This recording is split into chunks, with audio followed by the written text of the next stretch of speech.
national. Today, Tyler Robinson was charged with murder.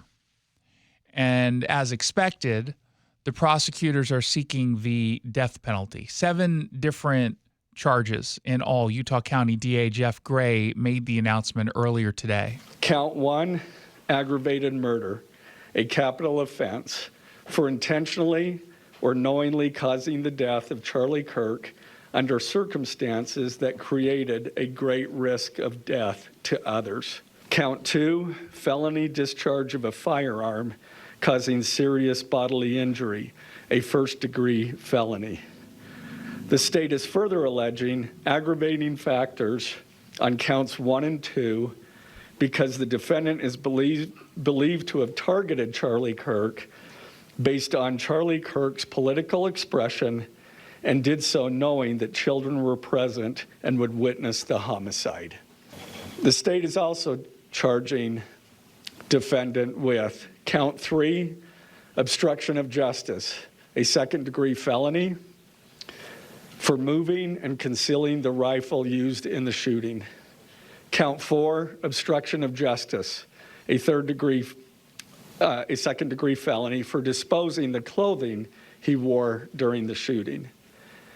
Count 5, witness tampering, a third-degree felony for directing his roommate to delete his incriminating texts. Count 6, witness tampering, a third-degree felony for directing his roommate to stay silent if police questioned him. And count 7, commission of a violent offense in the presence of a child, a Class A misdemeanor, for committing homicide knowing that children were present and may have seen or heard the murder and did so based on Charlie Kirk's political expression.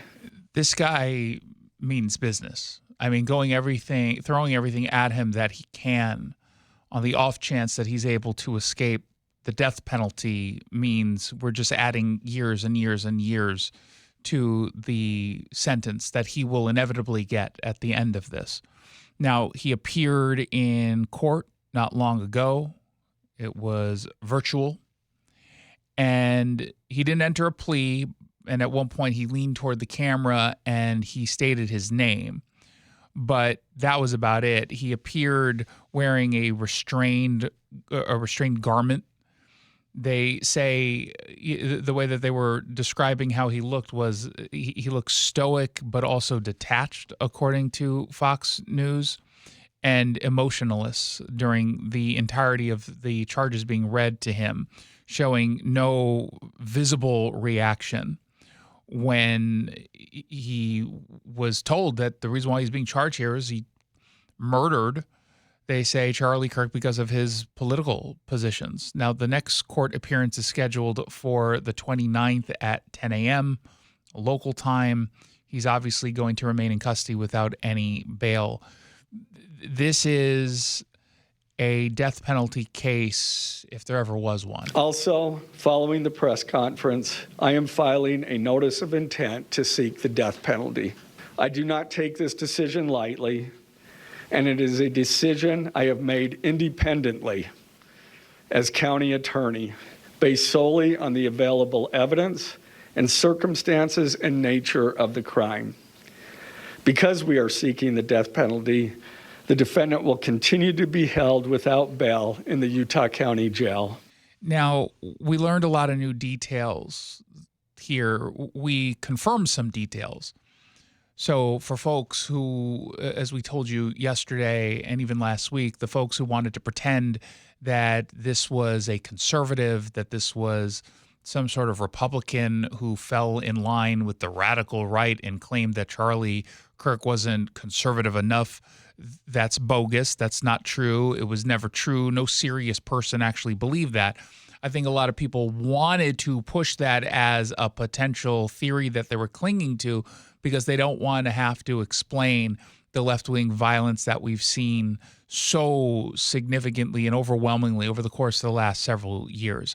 We know that the family did, in fact, convince him to turn himself in to surrender at his father's request.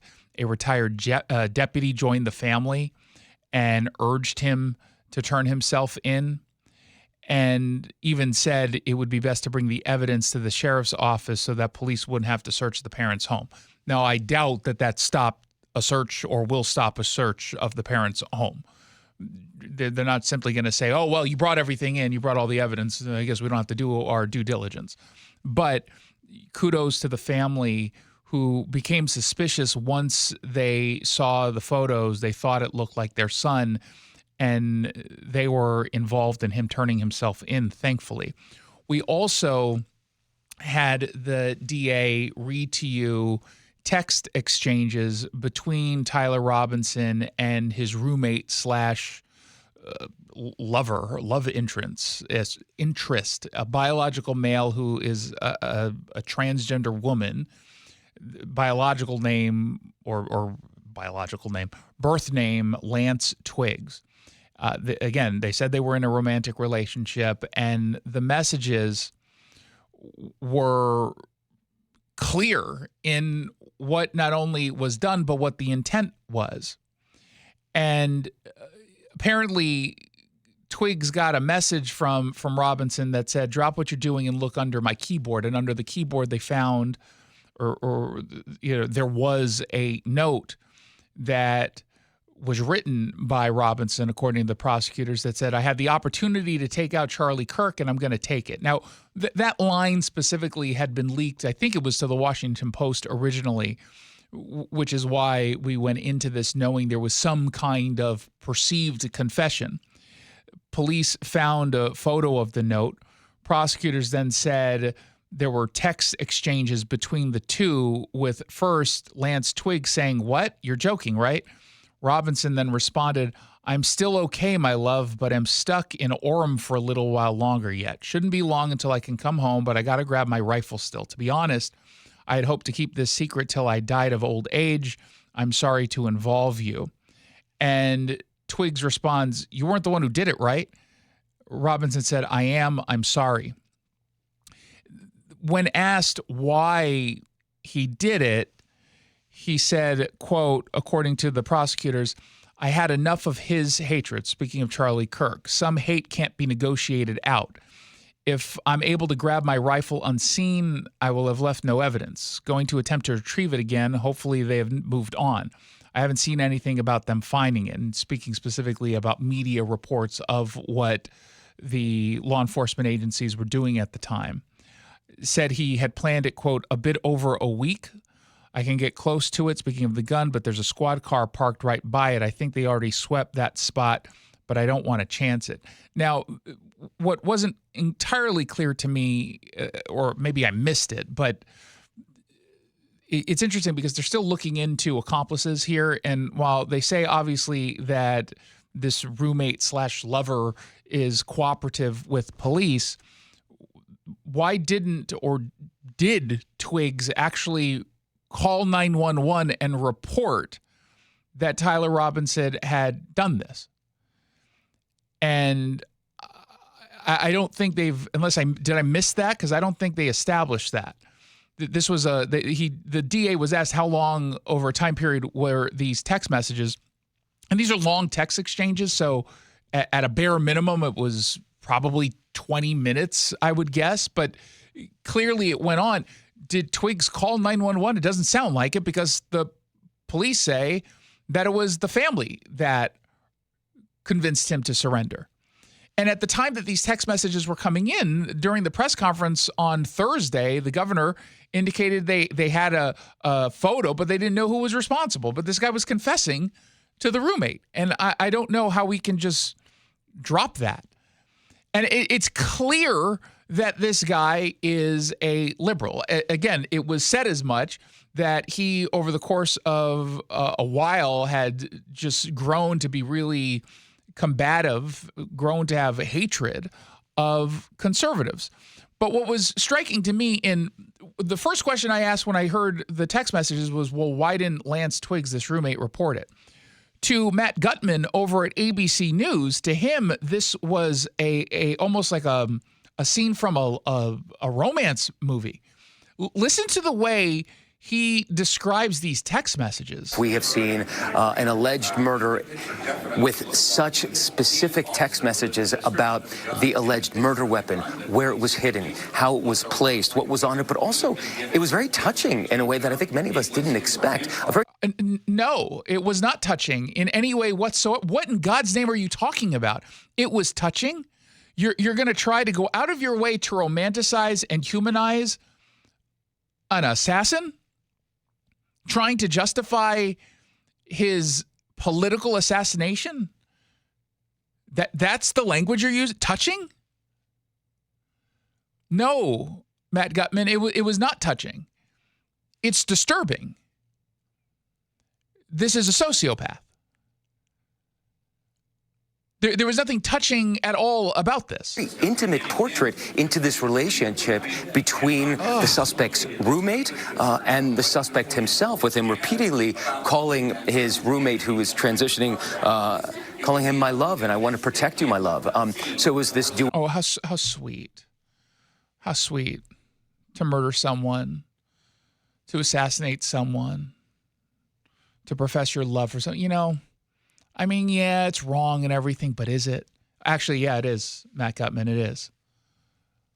What a sick and twisted way to talk about this exchange. Oh, he said, my love. Oh, okay. Duality of someone who the attorney said not only jeopardized the life of Charlie Kirk and the crowd, but was doing it in front of children, which is one of the aggravating circumstances of this case. And on the other hand, he was, speaking so lovingly about his partner. So a very interesting and, as Pierre said, riveting press conference, David. What the hell is wrong with these people? Seriously, what is wrong? Am I missing something? Seriously, am I missing something? Is this how people took the reading of the text messages between? Oh, that's how people took this? Or is that how sick and twisted people took it? I think they're just depraved. Seriously, I saw this and I could not believe that it came from any reporter. I know that left-wing report, but I mean, that's not an example to me of media bias, right? This is not, at least not the way I think of media bias. I don't know how to describe this. It's, covering Luigi Mangione and saying, and what's really shocking is his devilishly good looks. He's just a really attractive person who committed this heinous act, and I don't understand. I'm almost speechless when I hear something like that. To the point where the only thing that comes out of my head is, or out of my mouth is, what in God's name is wrong with you? What is wrong with you? That's what comes to mind. It's just unbelievable. Now, we also learned today, courtesy of Kash Patel, who already, FBI director, already had a hearing scheduled on the Hill with a Senate committee. He told us that there are a lot of people who were at least communicated with potentially specifically about this, either before, during, or after, that they're going to talk to, and probably already have talked to a lot of them. In terms of what we do for an interrogation perspective, we go and reach out to the family and community immediately. And we've conducted those investigations and interrogations with local law enforcement, and we're continuing to do that because those closest to the suspect are going to hopefully know the most about the suspect and his beliefs and his ideology. On top of that, unfortunately, it has been leaked that there was a Discord chat, and for those unfamiliar with it, it's a gaming chat room online that the suspect participated in. So what we're doing, we've already done, is serve legal process, not just on Discord, so that the information we gathered is sustained and held in a evidentiary posture that we could use in prosecution should it be decided to do so. And we're also going to be investigating anyone and everyone involved in that Discord chat. Okay, very good. I see the public reports that the Discord thread had as many as 20 additional users. It sounds like you're trying to run down all of that to see if that's accurate, who else may have been on that thread, what they may have known. Is that fair to say? It's a lot more than that, and we're running them all down. It's a lot more than 20? Yes, sir. and you're running all of that to ground. Every you single said. one. Now, keep in mind, just because someone is in one of these forums doesn't actually mean they saw the messages.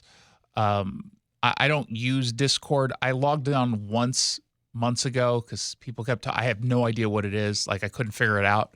But I know if I go into the Reddit account or Nextdoor account that I have, but don't really use, there's like a bunch of different notifications. So it doesn't necessarily mean that more than 20 people or even 20 people knew about this. But certainly some did. And it's a matter of, did you believe Tyler Robinson when he was essentially confessing to this crime? What did you know before the crime or after? Did you report it? All those answers hopefully will come in the next few days to few weeks and maybe even few months. One thing is for certain, this guy is going to be put down the way he deserves to be. And yet there's still some people who are cheering him on. There are still some people who are celebrating this heinous, tragic act. And in some cases, there are people who are getting punished for showing their support for Charlie Kirk. And that includes people who used to work for him. I was shocked when I saw this news out of Springfield, Illinois.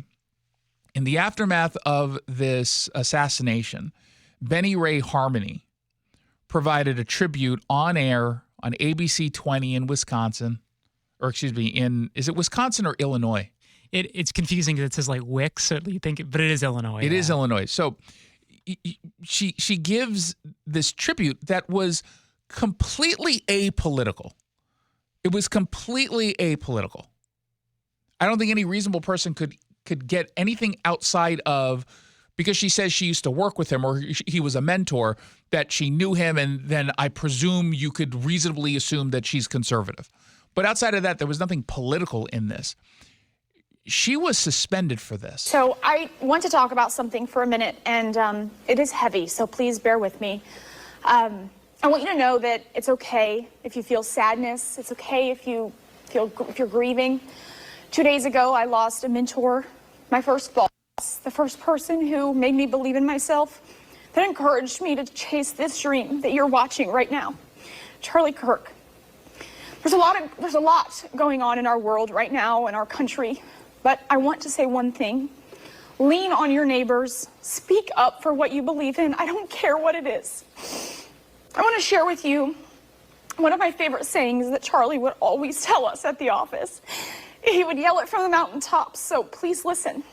When conversations stop happening, when individuals become wordless, that's when violence begins.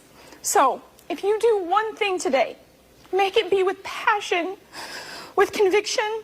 Stand up for your friends, stand up for your beliefs, and speak loudly, even if your voice shakes.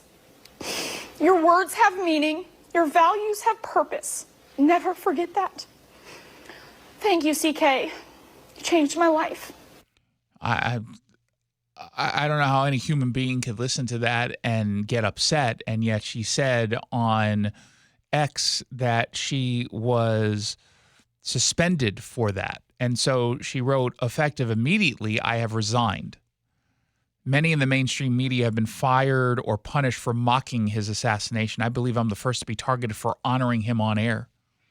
My resignation is guided by values that are essential to who I am, which I refuse to set aside in order to keep a job. I choose my faith and love of country and always will.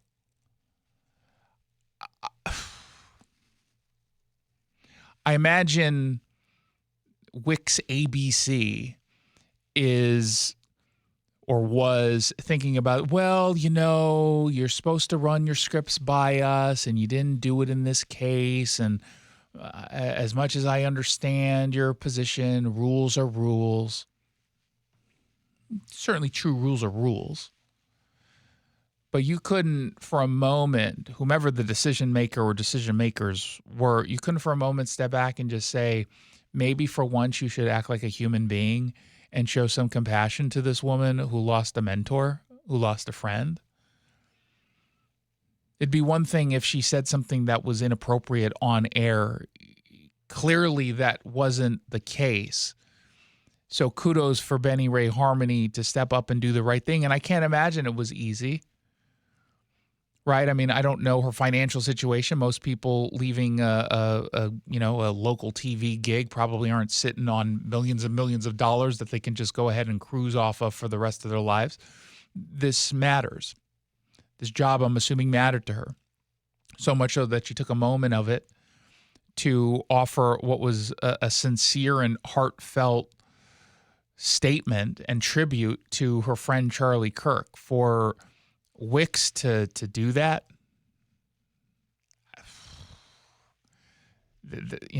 we often say local media is the worst, and we often say it's not just Seattle local media, just local media in general tends to be pretty awful. And here's your daily reminder of that.